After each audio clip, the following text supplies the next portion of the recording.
याद रखना, तुम परमेश्वर के बच्चे हो, तुम्हारे ऊपर समस्याएं आई हैं, लेकिन घबराने की जरूरत नहीं है। कह रहा है समस्याओं से बाहर निकालने की ताकत रखता है परमेश्वर। हारते कौन है? हारते वो हैं, दो तरह के लोग हारते हैं। कह रहा है एक वो, कह रहा है जो मध्यस्थता की प्रार्थना नहीं करते, लिख सकते हैं आप।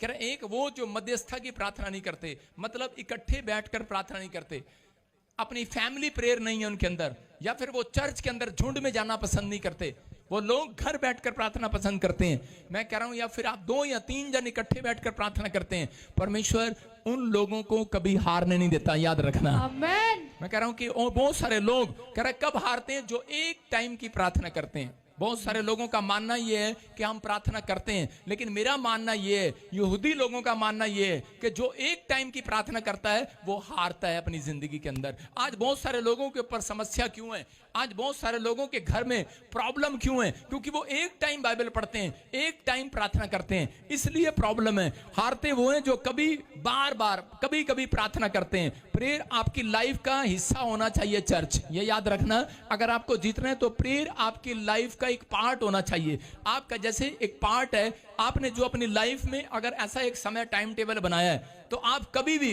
कोई माई का लाल आपको हरा नहीं सकता। आप जीतेंगे हर साल यीशु मसीह के नाम में। याद रखना, एक टाइम की प्रार्थना आपको याद रखना, मैं कह रहा हूं कि डुबा सकती है और हरा सकती है, क्योंकि आप एक टाइम की प्रार्थना करते हैं, दूसरे टाइम आप प्रार्थना नहीं करते, तीसरा टाइम प्रार्थना नहीं करते, आप 3 टाइम खाते हैं। लेकिन कई बार मैं कह रहा हूं कि एक टाइम की प्रार्थना आपको बचाती भी है। लेकिन याद रखना, जो लोग बोलते हैं मैं एक टाइम प्रार्थना करता हूं, मैं मानता नहीं उन लोगों को, क्योंकि वो एक टाइम की प्रार्थना भी उनकी चली जाती है, वो छूट जाती है उनकी प्रार्थना, इसलिए शैतान उनके ऊपर हैवी रहता है। बहुत सारे लोग बोलते हैं कि मैं प्रार्थना करता हूं, लेकिन उन लोगों को नहीं पता यहूदी लोग प्रार्थना निरंतर प्रार्थना करते थे, निरंतर मतलब डेली प्रार्थना करते, और दिन में 3 बार प्रार्थना करते। दानियल के 6 के 16 को जब हम पढ़ते तो यहां पर बाइबल बताती है कि राजा उसको क्या कह रहा है। राजा कह रहा है दानियल को, उसको पता लगता है कि दानियल जो है दिन में 3 बार प्रार्थना करता है, और उसी समय राजा ने क्या किया, राजा को जब पता लगा कि मैंने उसको भोज में बुलाया, अपनी पार्टी में बुलाया, और उसने कहा कि मेरी प्रार्थना का टाइम है, मैं नहीं आ सकता,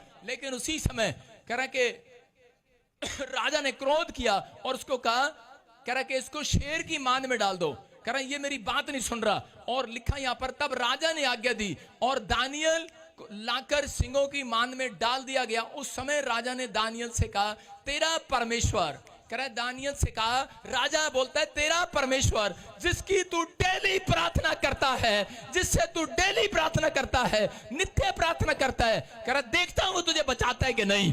और उसी समय हो सकता था दानियल प्रार्थना करना छोड़ देता, दानियल डर जाता, लेकिन बाइबल बोलती इसी के 6 के 10 में लिखा कि जब उसको पता लगा कि हस्ताक्षर कर दिए गए हैं, साइन कर दिए गए हैं कि इसको डाल दो खड्डे में, हस्ताक्षर कर दिए गए हैं, लेकिन ये क्या बोल रहा था, कह रहा है कि उसी समय ये हो सकता था घबरा जाता, हो सकता था डर जाता, लेकिन इसने डरा नहीं। इसने फिर भी उस दिन कह रहा है कि राजा के भोज में जाने की बजाय कह रहा है कि प्रार्थना करना पसंद किया, और उसी समय उसने उसको शेर की मांद में डाल दिया।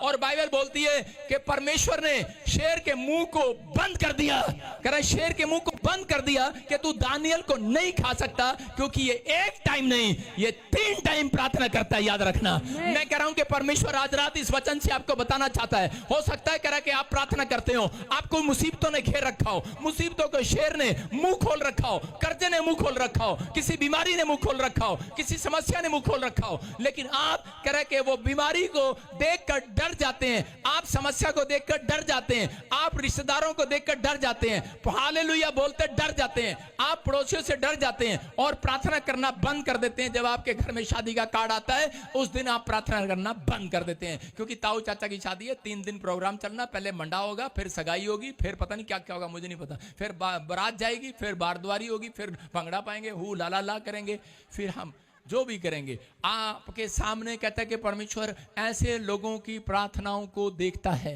कि ये निरंतर प्रार्थना नहीं करते, ये निरंतर चर्च नहीं आते। मैं कह रहा हूं कि 14 साल हो गए भाई साहब जिस दिन से चर्च आ रहा हूं, कह रहे सिर्फ एक ही बार मिस किया था, उसके बाद दोबारा कभी मिस नहीं किया, क्योंकि मुझे पता है कि मैंने वो मुंह खुलवाया था शैतान का। मिस करने के बाद मैंने अपनी लाइफ में कभी नहीं सीखा। लोग आए ना आए, पादरी बना, किसी ने कहा कि आज लोग थोड़े हैं, 10 साल पहले बोलते कि रे पादरी साहब हम प्रचार कर देते हैं, आप ना हो आज। अरे मैंने कहा जाने दे, मैंने कहा थोड़े हैं, 2 हैं, 3 हैं, मुझे जाना ही जाना है खुदा के घर में यीशु मसीह के नाम में। मैं कह रहा हूं कि परमेश्वर उन लोगों को बढ़ाना चाहता है। परमेश्वर देखता है उन लोगों को, पवित्र आत्मा काम करता है। मेरे रिश्तेदार मेरे पास आए, कह रहे संडे के दिन ज्यादा दिन मेरे पास रिश्तेदार आ जाते थे, परिवार के लोग आते थे, कोई काम ऐसा आ जाता था, लेकिन मैं उन सबको छोड़कर गच्चा देकर अपनी मम्मी को बोलता था मैं इनके लिए बिस्कुट नमकीन लेके आया। मम्मी बोलती थी हाँ ले आ। मम्मी चाय बनाती रहती थी और बाद में जब मैं चर्च से आता था मुझे चप्पल निकाल के मारती थी, कह रही खाली चाय पिला के भेजा तेरे मामा को। मैंने कहा कह रहे कहाँ भाग गया था? मैंने कहा चर्च में चला गया। तुझे पता है संडे को मम्मी को पता है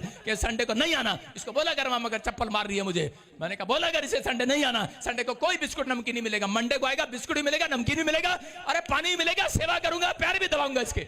लेकिन आपको समझ में आएगा नहीं, अगर आपका नेचर ऐसा है, परमेश्वर आज रात कहता है कि आपके शत्रुओं के मुंह बंद करेगा। आमीन। अगर आप नित्य प्रार्थना करते हैं, अगर आप मजबूरियों में प्रार्थना करना बंद कर देते हैं, आप शैतान के लिए मुंह खोलते हैं, आप समस्याओं के लिए मुंह खोलते हैं, आप कर्जे के लिए मुंह खोलते हैं, आप उन समस्याओं के लिए मुंह खुलवा रहे हैं। लेकिन परमेश्वर आज रात उन ऐसे बच्चों, ऐसे परिवार को ढूंढ रहे हैं, ऐसे विश्वासियों को ढूंढ रहे हैं। कहता है कि जो आज से वादा कर रहा है परमेश्वर में दानियल की तरह डेली प्रार्थना करूंगा परमेश्वर, और मैं एक भी दिन नागा नहीं करूंगा, एक संडे नागा नहीं करूंगा। मैं परमेश्वर ऐसे लोगों को पवित्र आत्मा में इतिहास रचाने वाला इतिहास। और जब दानियल को देखने के लिए आया और उसी समय उसने कहा अरे देखता हूं तेरा परमेश्वर तुझे बचाया कि नहीं बचाया, कह रहा ढक्कन खोलो। उन्होंने ढक्कन खोला, देखा, कह रहे ये क्या? कह रहे शेर तो मुंह बंद करके बैठे हैं और वो अपनी प्रार्थना कर रहा है। हालेलुया। उसने कहा ये क्या? कह रहा है समझ गया। उसने कहा कह रहा कि जा, कह रहा कि अब मैं सारी दुनिया को बताऊंगा। राजा कहता है तेरा परमेश्वर ही हमारा परमेश्वर होगा यीशु मसीह के नाम में। अगर वो सहन ना करता, अगर दुख ना आता उसकी लाइफ में, ये समस्या ना आती, तो उसी समय कहता है वो परमेश्वर के नाम से कह रहे लोगों को बता नहीं सकता था, आज इतनी आत्माओं को नहीं जीत सकता था दानियल। मैं यूं ही कह रहा हूं कि कई बार आपके जीवन में जब परिस्थितियां आती हैं, जब आपके जीवन में कोई घटी आती है, परमेश्वर इसलिए आपको वहां लेकर जाते हैं कि ताकि लोगों तक भी आपका सुसमाचार पहुंचे, लोगों तक भी पहुंचे। और याद रखना, परमेश्वर ने आपको गिराने के लिए नहीं बुलाया, आपको उठाने के लिए बुलाया। दानियल को जब पता लगता है कि राजा मुझे देख रहा है, और उसी समय राजा बोलता है, कहता है कि देख, कह रहा है राजा, कह रहा है जिस परमेश्वर की मैं आराधना करता हूं वो मुझे बचाने की ताकत रखता है। हालेलुया। ये याद रखना, परमेश्वर आज रात आपको बचाने की ताकत रखता है। लेकिन कैसे बचाएगा?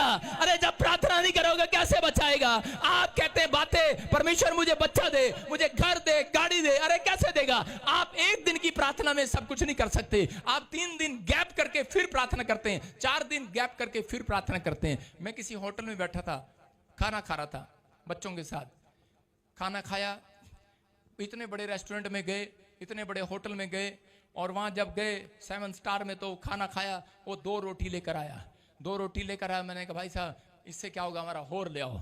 वो इतने बिजी थे कि आधा घंटा रोटी नहीं आई। बच्चे भी बैठे, पापा भूख लग रही, पापा, अलीशा करी पापा पापा।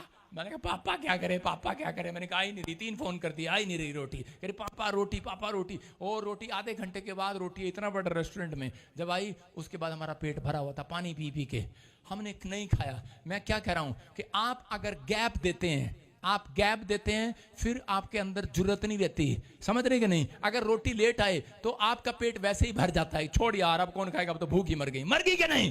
हाँ कि ना?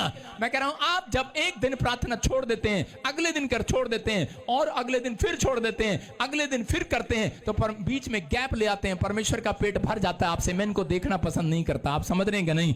ये याद रखना। इसलिए परमेश्वर आपके जीवन में कई बार कहता है वो प्रॉब्लम्स को होने देते हैं कि ये कुछ चीजों को सीखे अपनी लाइफ में, इसलिए परेशानियां आने देते हैं। यहां पर दानियल को बताया कि दानियल मैं देखता हूं कि तू 3 टाइम प्रार्थना करता है कि नहीं। दानियल ने तो डेली प्रार्थना करता है कि नहीं। दानियल ने जब डेली प्रार्थना किया, और उसी समय परमेश्वर ने उसको ऐसी बुद्धि दिया, और राजा ने उसको उस देश के अंदर मंत्री बना दिया, फेमस कर दिया। याद रखना, मैं कह रहा हूं प्रार्थना करने वाले के बच्चे फेमस होंगे आज रात यीशु मसीह के नाम।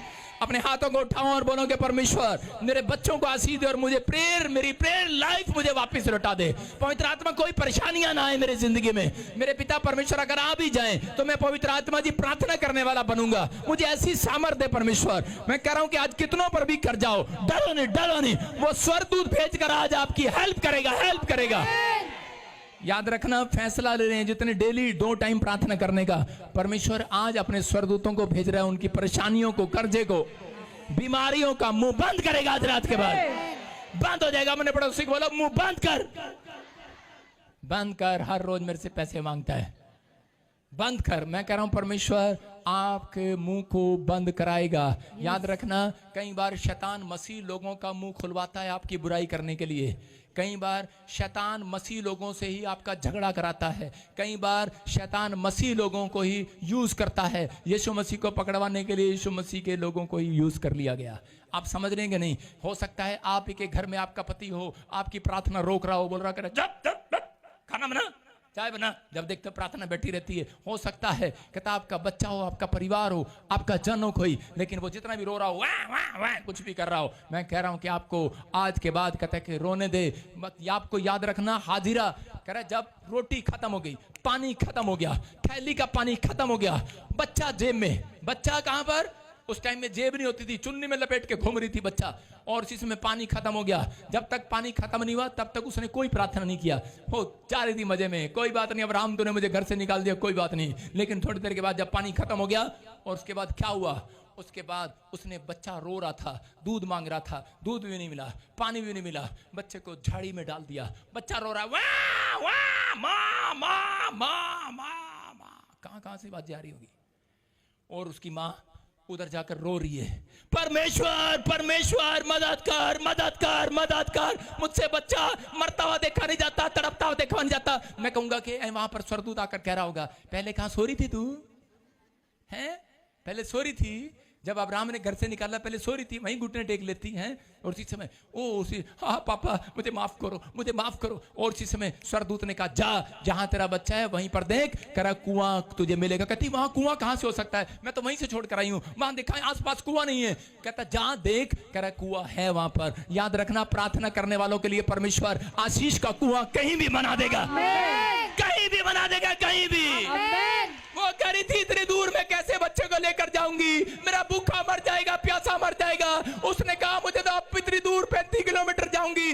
किसी ने कहा बहुत दूर है कुआं, बहुत दूर है। उसने कहा करे कि आजकल लोग प्यासा कुएं के पास जाता है, लेकिन आज तो कुआं ही प्यासों के पास आ गया है।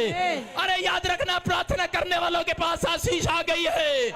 आपको अमेरिका, इंग्लैंड नहीं जाना पड़ेगा चर्च कमाने के लिए। मैं कह रहा हूं कमाने वाला स्वर्गदूत आपके पास आएंगे। आप प्रार्थना करेंगे वही कुआं बनेगा। आप प्रार्थना करेंगे यही जॉब का कुआं बनेगा। आप प्रार्थना करेंगे चंगाई का कुआं यही आएगा। आप प्रार्थना करेंगे बरकतों का कुआं, आमीन बोलने वाले